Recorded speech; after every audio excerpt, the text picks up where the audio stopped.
Should I use this other book? No, let's go without books. Okay, this is gonna be a short reading. Hi, welcome to my multidimensional living room. I feel inspired to do a short tarot reading. Nothing comes to... Oh no, did anything come before the reading? While I was brushing my teeth, I was hearing the word overlapping, and I was seeing the image of a lot of energies coming to you at once from left and right, and some of them are really dark and heavy, and they potentially tie you into some past times, and some new energies are really fresh and new and really feel nice and good, and they seem to carry a lot of potential for who knows what. You don't see that yet, but you sense that something good could happen, and this good also, it's kind of like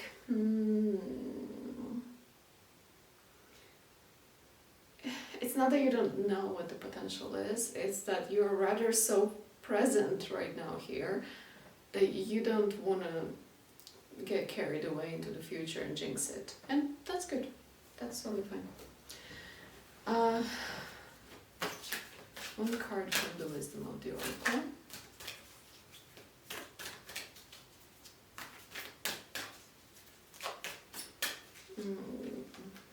This one. Poised. In reverse though. Let's see.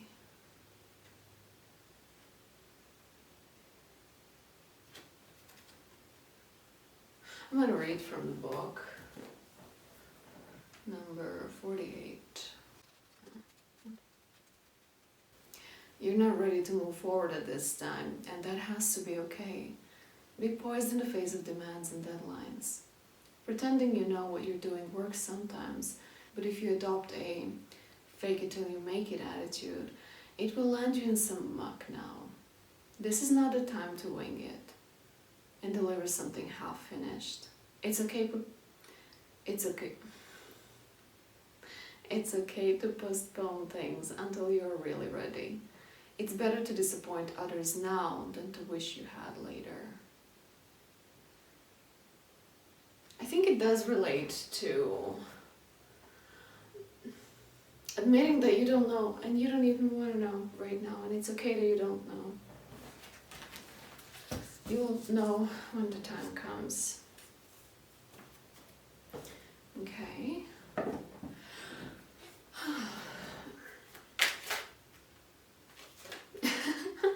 And also just by holding the deck, I get this really sweet energy of luxury problems. Something that is problematic to you right now, and it might really be something that you really wish you can just transcend it. But very many people would do whatever it takes to have your problems. Or they wouldn't. They just wish that they have your problems because they see you as lucky.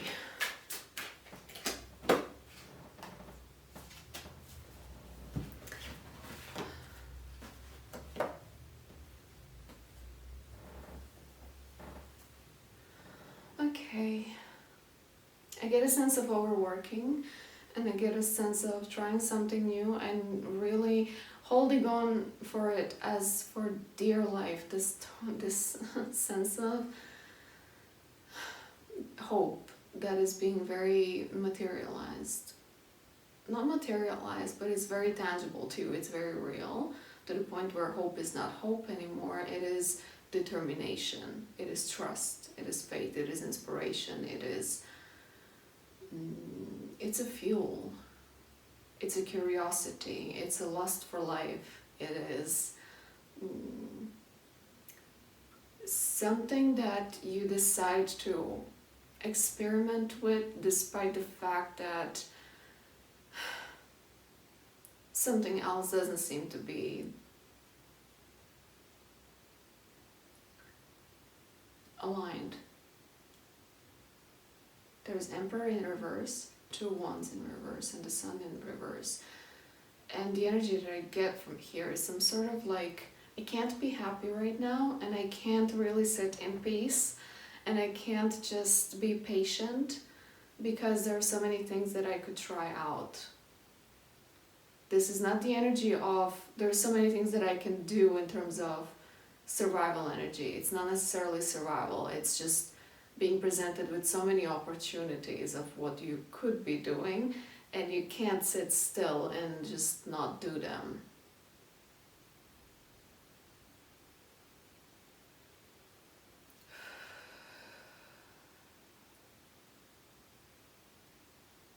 And I get this like slightly electrifying, edgy.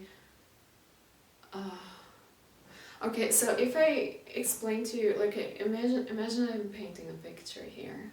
This is the frame, and inside there's like this energy and that energy and this energy and that energy and this energy and that energy and this energy and that energy, and they're all kind of mixed together, and they look like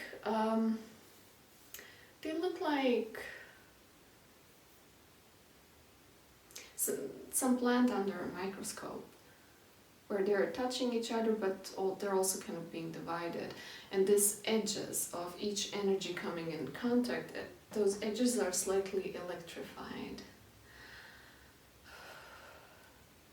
I get this feeling of control issues, or need to control everything, need to supervise and advise everything.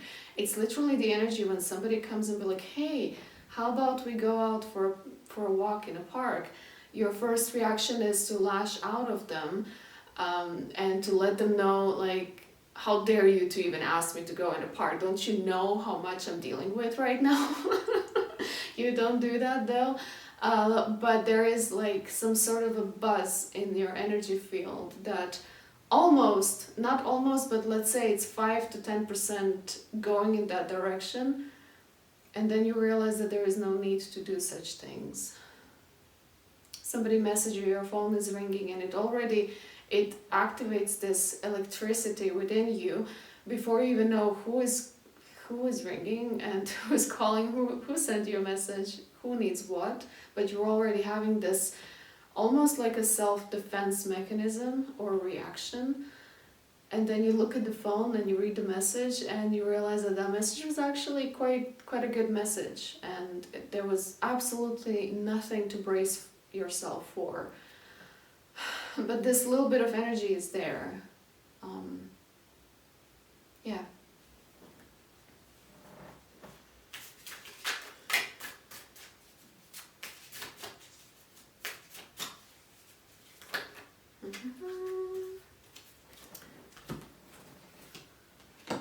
Okay, wow, there's so many cards. Okay, I'll take all of them. Wow, what's going on? I feel like I should be reading them from right to left, but let's see. Again, Page of Wands is again almost on top of this card, on top of the Page of Wands from another deck. King of Swords in reverse, Page of Wands, Seven of Pentacles in reverse, Magician in reverse, Seven of Swords, and Four of Wands in reverse. I feel like you're going against all odds, including the biggest one of them all, and that is your prior sense of self, your prior identity.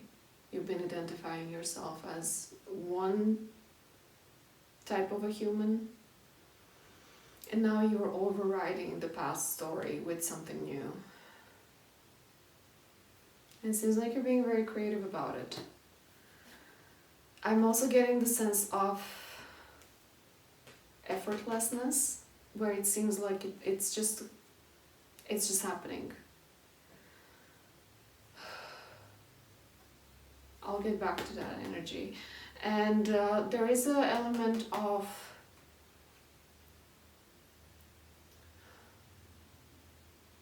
delusion, but it's a healthy kind of a delusion. It's like you're talking yourself into what a human would consider a future. You're talking yourself through. You're guiding your own self. And to the past self, that might be like, I don't know what I'm doing, but I get a strong sense that you're being guided by something that you trust.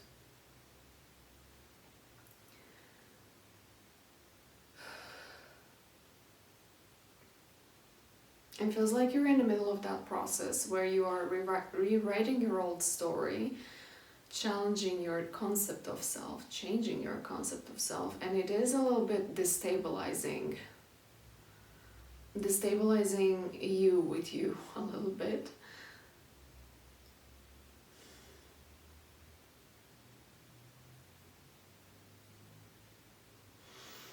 This stands out to me as some potentially harsh energy that might be around you that comes from the outside. Well, all of this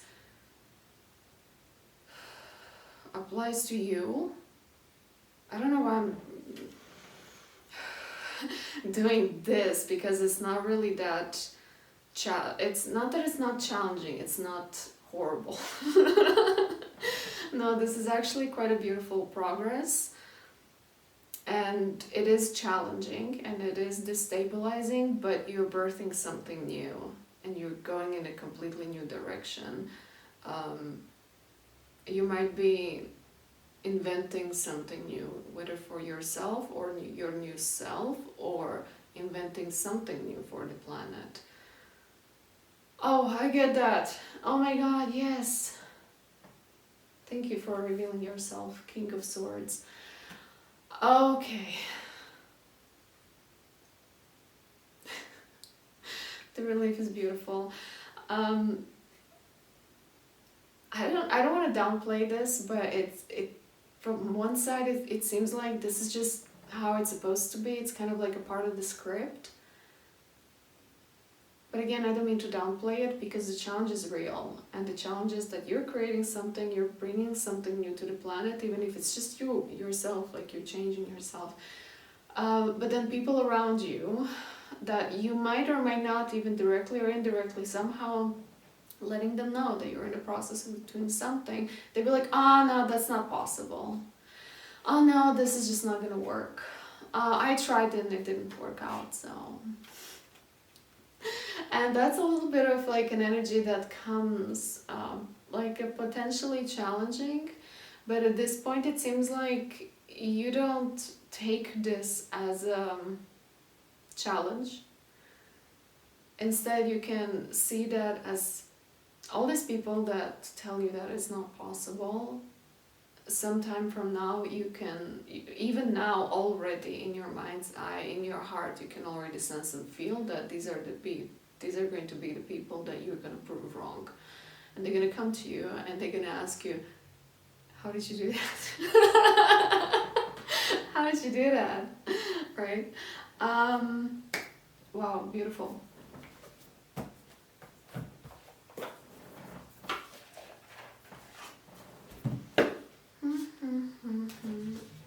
I'll close it with Talisman Oracle. It's not that I didn't know the name of the Oracle, but I just had to look at it. I really love it. I love how sleek the cards are.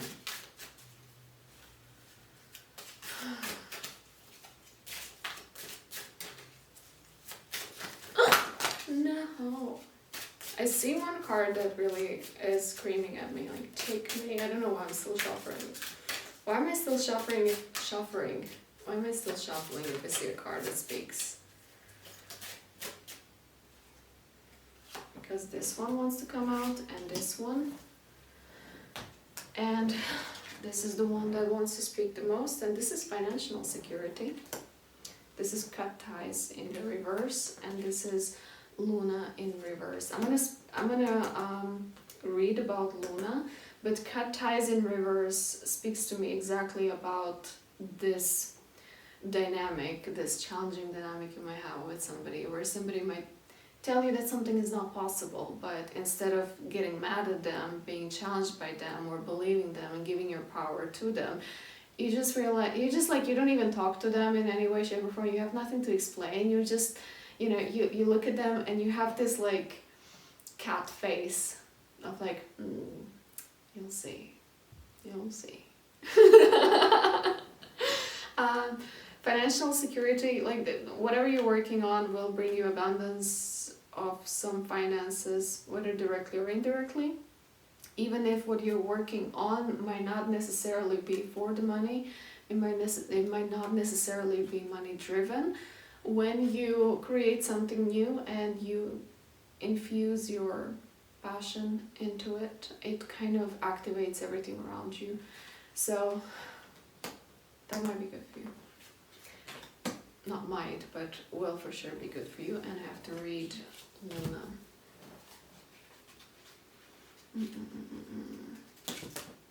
Yeah, hold on.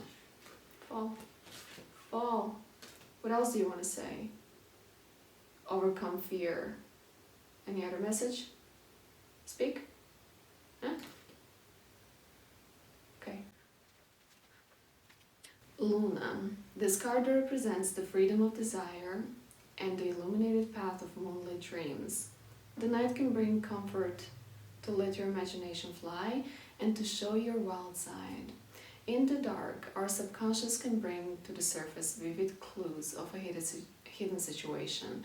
You can achieve your goals and desires if you pay close attention to the illumination of logic and reason. This card can also represent prophetic dreams and the unrealized wild side that calls upon you.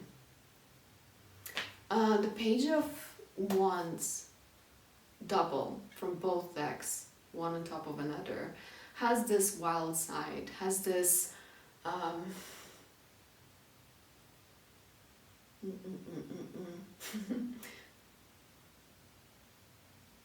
what's the name of that energy? It's not crazy scientist, maybe it's crazy scientist type of an energy where you want to create something that doesn't seem to make sense to you or to people around you, but you still want to do it. And you end up creating a masterpiece.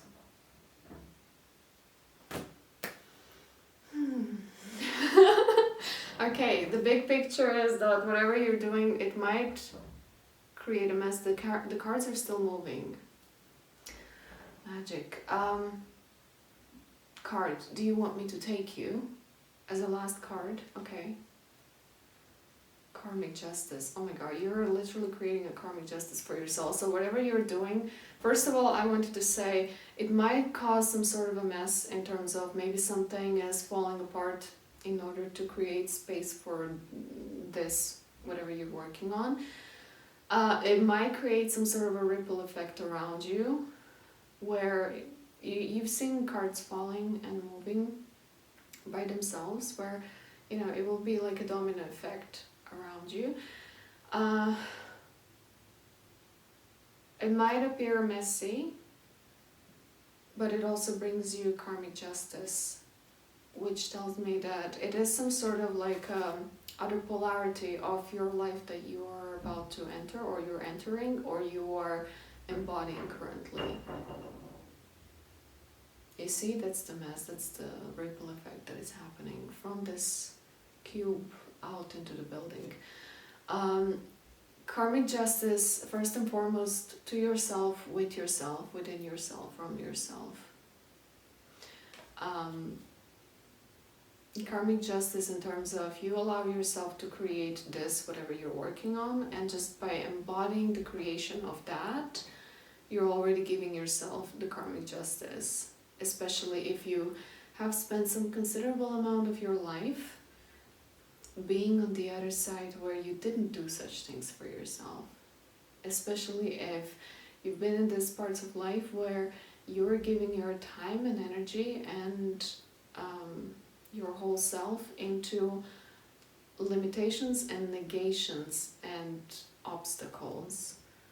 And this King of Sword energy of no, it's not possible, and standing in the same line with people who claim that it's not possible.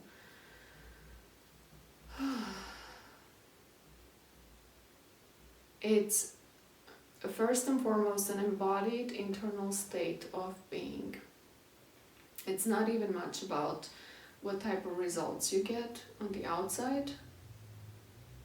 It's more about how you feel. It's more about who you are in this process. And if ever in the past you were told that whatever difficulty you went through, that it brought you to the point where you can be who you are, and being who you are is supposed to be a reward in and of itself, maybe back in the past you were being like, yeah, I am who I am, I went through all the changes, I did this and that, but fill in the blank. You could say something like, yeah, but I still have bills to pay, I still am single, I still have this and that problem, I still whatever, which you have seen on the external as an indication that, what was this all for?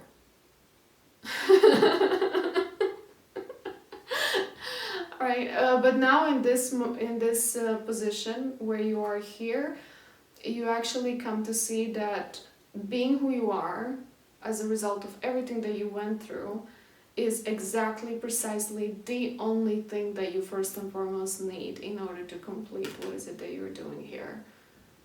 There is no other relationship, there is no amount of money, there is no specific record label deal or whatever was supposed to happen in that you thought that it would solve all your problems. Nothing could have done it for you in the way that you did it for yourself by becoming who you are. And now you finally see it.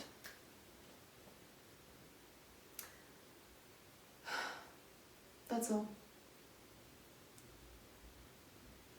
I wish you all the best with this. Let me know what's up. And thank you for being here. Ciao.